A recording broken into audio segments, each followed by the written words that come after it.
In this lecture, we're going to look at one aspect of personality, and that is Freud's psychodynamic theory of personality.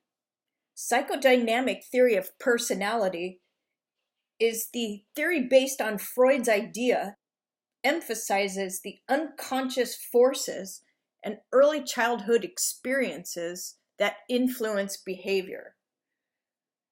So the unconscious is that part of your mind that you are not aware of, that operates kind of behind the scenes and includes a bunch of inborn motives and conflicts that work as forces that determine your behavior. He had two primary assumptions that guided his theory. One is that every individual has certain traits that are unique to their personality that transcend situations. So that if you're introverted regardless of the situation. That's just a basic trait of your personality. He also believed that what happens to you during childhood is the biggest influencer in forming your adult personality. And some things that happen in childhood will kind of fix you forever in one particular type of personality structure.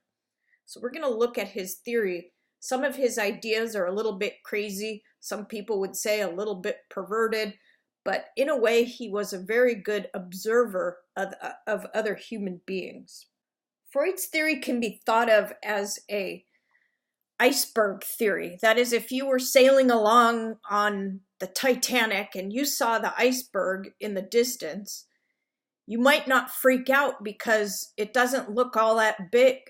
Because what you see when you see an iceberg is just that portion of it that sticks above the surface.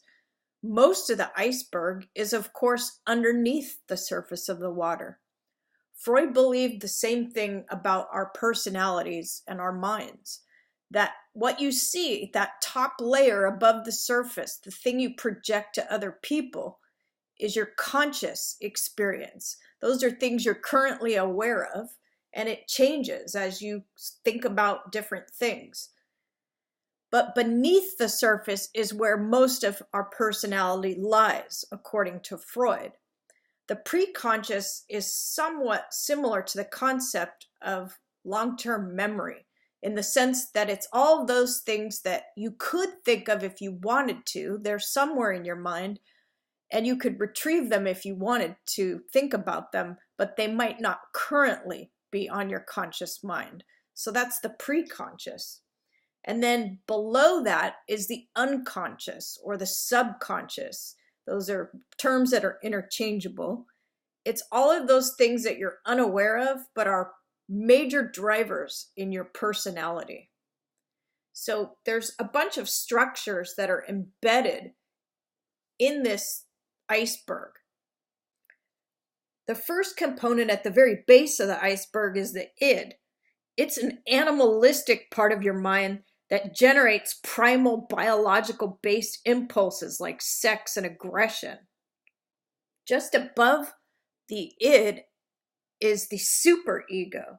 The superego is something that develops slowly in early childhood from parents and religious figures and teachers and caretakers that teach you what is right and wrong and the difference between the two, what is acceptable and unacceptable behavior.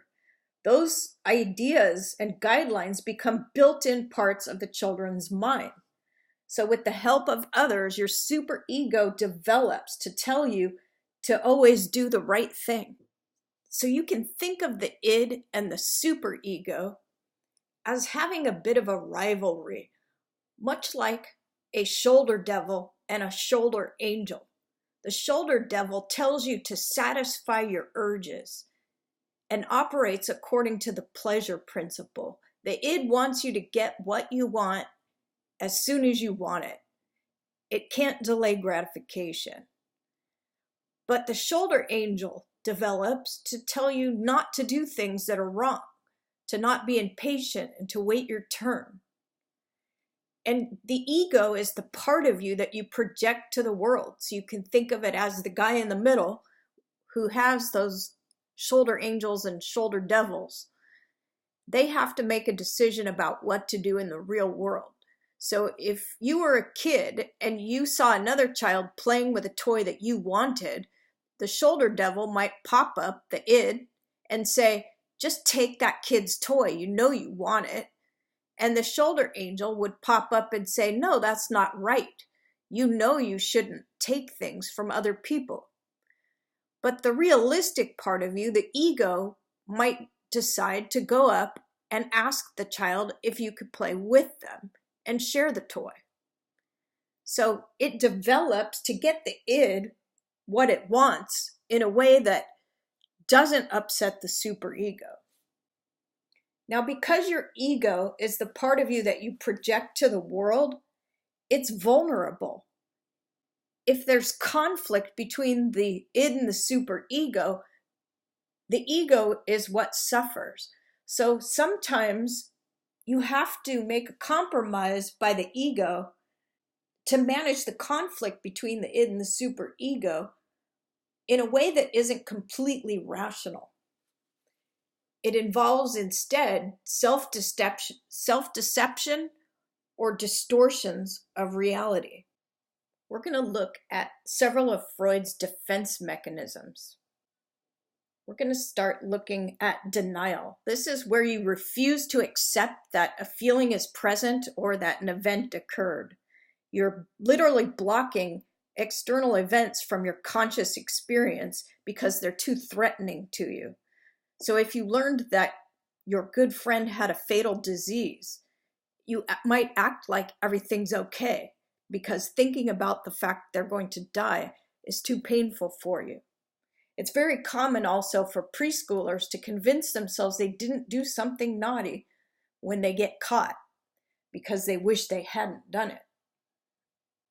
And just like this kid who's playing with firecrackers and one exploded in his hand, he says, no, I never use firecrackers. He's in denial.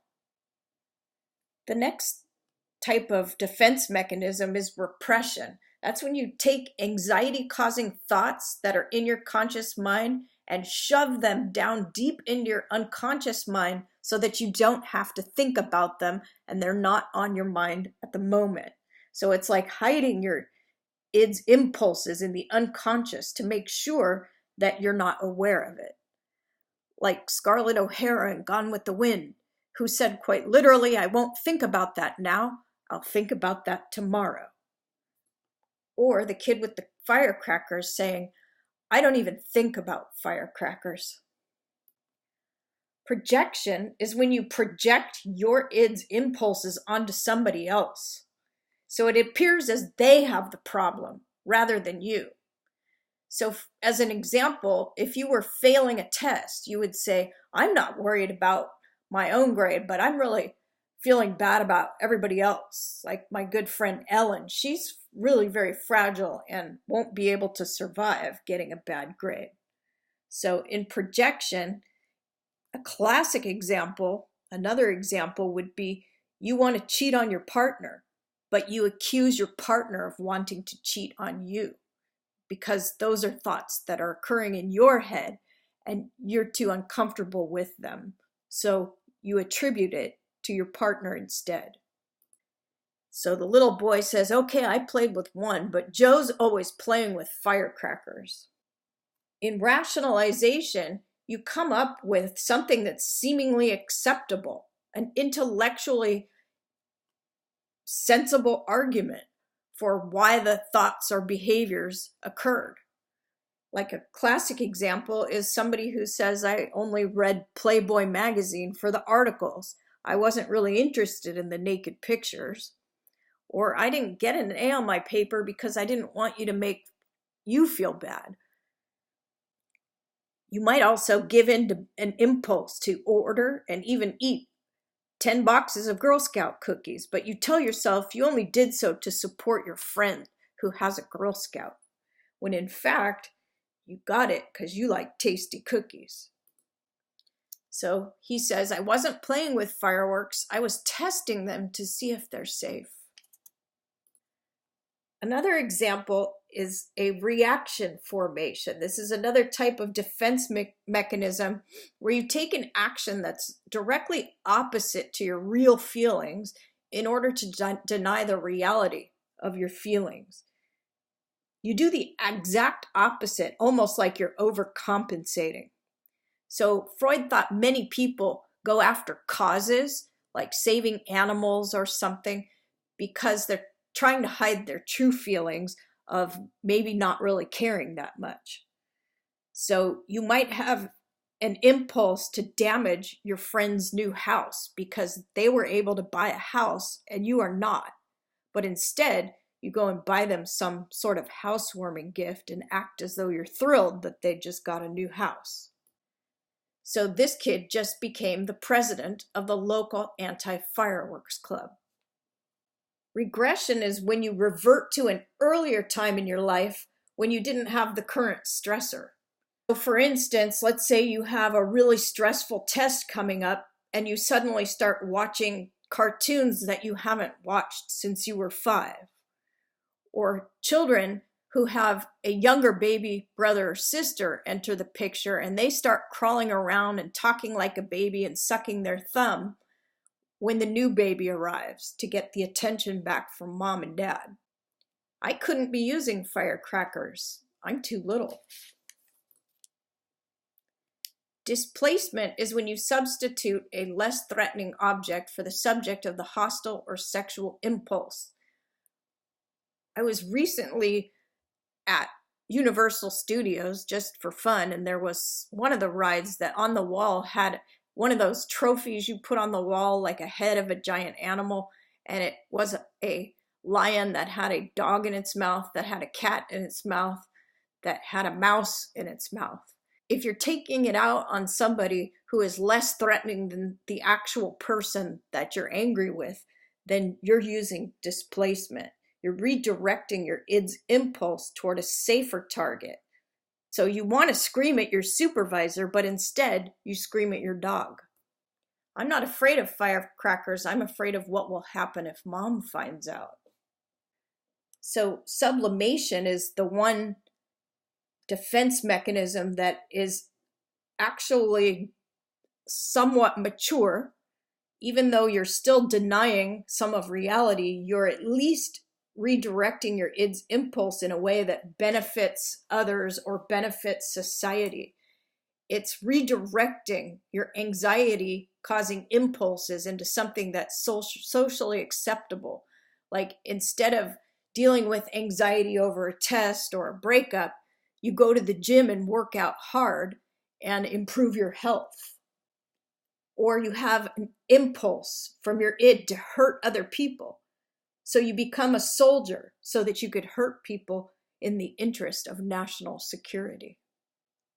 This kid's now doing a puppet show about kids who use firecrackers. According to Freud, the experiences that we have as a young child shape our personalities. He put special emphasis on how our parents interact with us in the earliest years of our life. And he divided these early years into phases that he called psychosexual stages.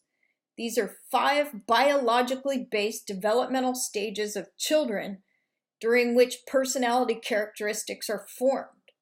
And children must go through them in the exact same order. According to Freud, each of these psychosexual stages focuses on a particular body part that becomes the total focus of that child's life for that developmental period.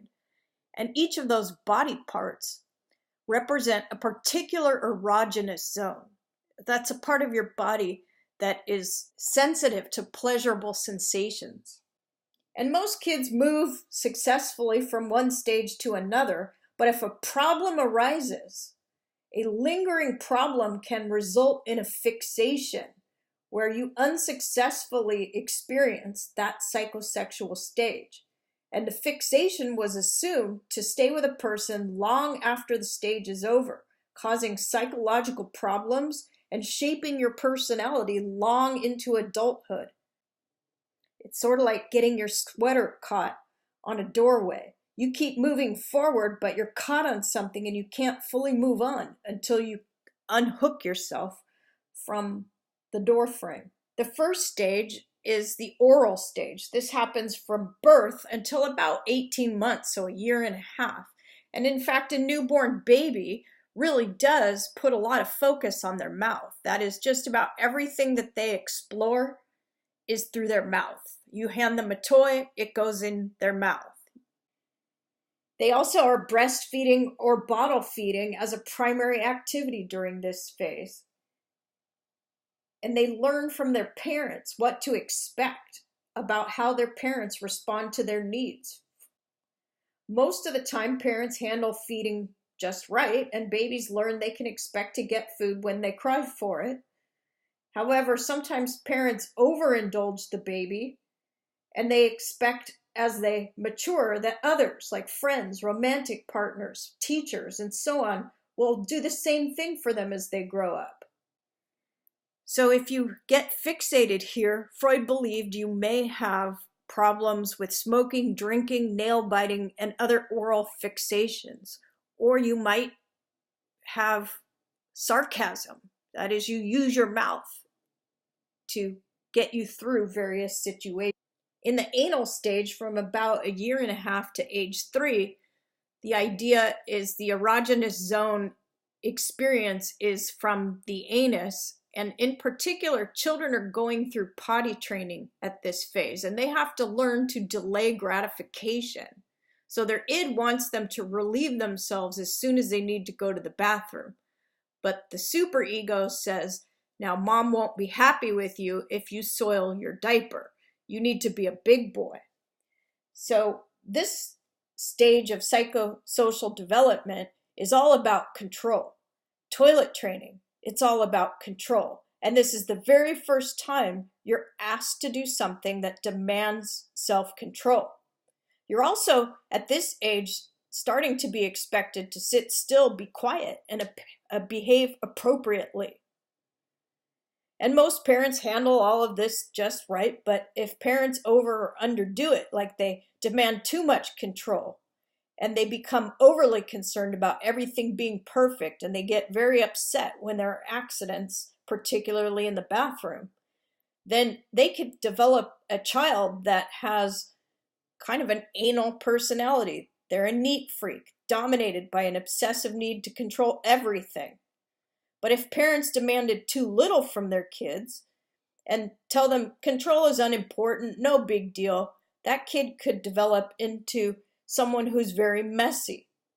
So if you've ever seen a TV or movie version of a show called The Odd Couple, where two roommates have to live together, one is very clean and one is very messy, they sort of represent the two ways in which you could become fixated in the anal stage. In the phallic stage, or the third psychosexual stage, which runs from about age 3 to age 6, it focuses on the psychological consequences of being attracted to your opposite sex parent. That is, Freud believed preschool age children want to grow up and marry and have sex with their opposite sex parent. And they see their same-sex parent as a rival. For boys, this was called the Oedipus complex, the childhood experience of desiring the mother and resenting the father. For girls, he called it the Electra complex, the experience of desiring the father and resenting the mother. Now, it sounds crazy when you think about it in a really sexual way, but if you do ask a 5-year-old child, when you grow up, who are you going to marry? A lot of kids say, I'm going to marry my dad when I grow up. And most of us would think of this as innocent. So most parents respond well to their child's wish to have a special relationship with them, but those who give too much or too little interest can cause fixation at this stage. So if a parent drops everything and invests everything they have into the child and their self-worth, they're going to grow up with an exaggerated view of themselves. Might not be healthy self-esteem, but rather arrogance. On the other hand, if a parent ignores a child's special relationship ideas, then they might deflate their child's self-worth, and those children will grow up into adults who undervalue themselves, who feel insecure or lack confidence. Freud believed there were two critical events that happened, one for boys and one for girls. That is, boys were supposedly afraid that dad would find out that the boy wanted to possess mom sexually, and that the dad would get back at the boy by cutting his penis off. That was called castration anxiety. And for girls, the idea was that they grow up wishing that they had a penis.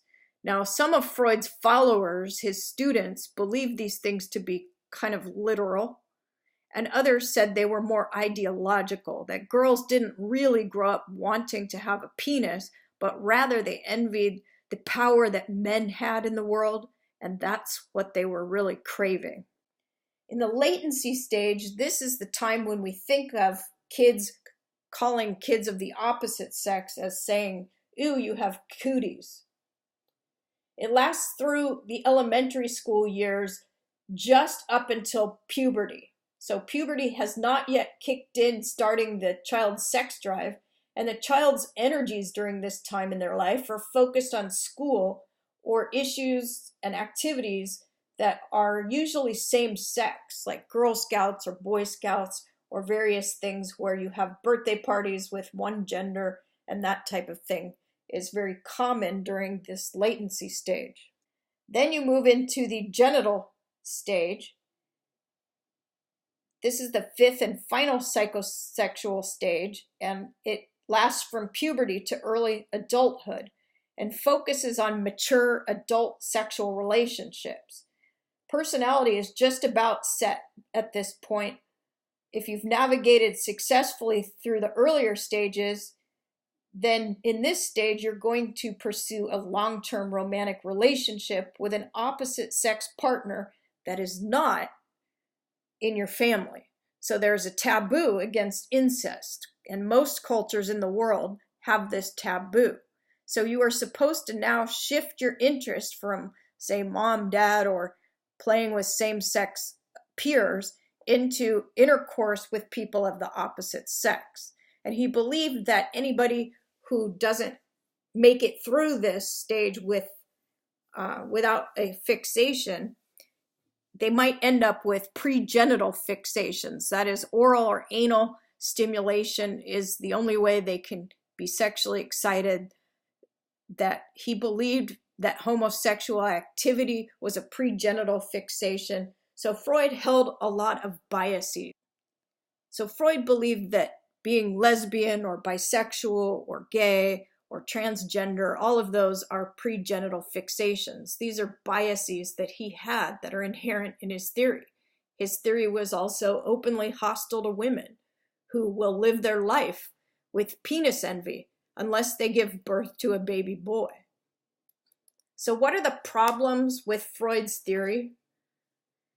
He's obviously quite famous, oddly enough, because he was a physician, a medical doctor, not a psychologist. People tend to name him as being the most famous psychologist in the world, and he wasn't a psychologist. For one thing, everything he says is just too general. It's not specific enough the way that science needs to be. So he explains things after the fact, but doesn't have any really true scientific predictions.